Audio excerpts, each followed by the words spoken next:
नमस्कार, कशा आहात सगळ्याजणी? चला तर मग आज आपल्याला गुरुवारची पूजा करायची आहे. मार्गशीर्ष महिन्यातला 4था गुरुवार आहे. तर ह्या पद्धतीनं मी पूजा करते ना, तर तुम्ही बघू शकता. तर ज्या जागी आपण पूजा करतो ना, तर ते जागा आपल्याला स्वच्छ करून घ्यायची आहे. वरती आसन अंथरायचं आहे, पाट चौरंग ठेवायचा, पाटावर चौरंगावर आसन अंथरायचं. त्यावरती तांदळाची रास घालायची, कलश भरून ठेवायचा. कलशामध्ये नाणं, सुपारी, तांदूळ म्हणजे अक्षदा किंवा हळदी-कुंकू हे अशा पद्धतीने सगळं व्हायचं त्यामध्ये आणि वरती विड्याची पानं किंवा आंब्याची ढाळी ठेवून नारळ ठेवायचा आणि तिथं पूजा करून घ्यायची.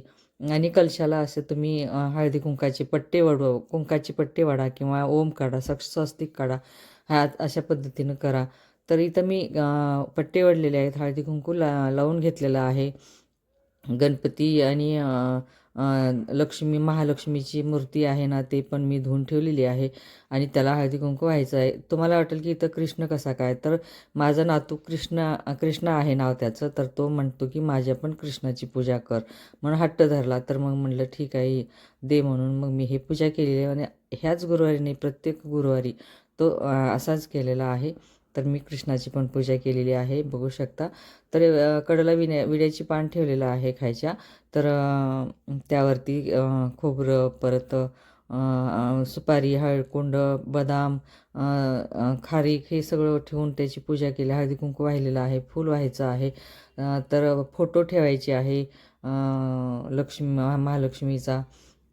त्याची पूजा करून त्याला हार घालायचा आणि इथं सगळी पूजा मांडायची आणि परत मग रांगोळी काढते मी. कारण पूजा अगोदर रांगोळी काढायची आणि नंतर पूजा सगळं करताना रांगोळीवरती हात जातो.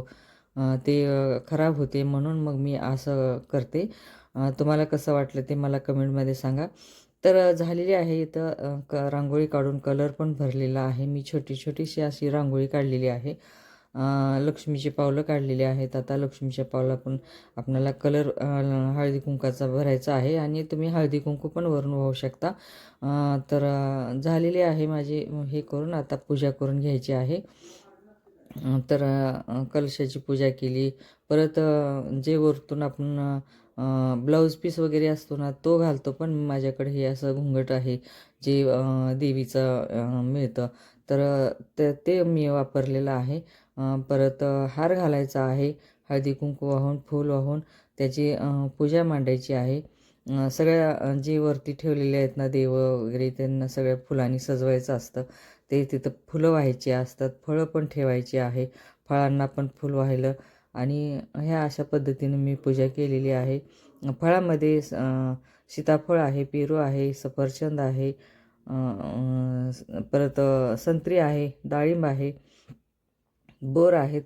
तर अशा पद्धतीनं मी सगळे फळं पण ठेवलेली आहेत. तुम्हाला कसं वाटली माझी पूजा तुम्ही मला कमेंटमध्ये सांगा. शेअर करा, सबस्क्राईब करायला विसरू नका. आणि सगळी पूजा मांडून झाल्यानंतर मग आरती करायची. तर झालेली आहे माझी पूजा.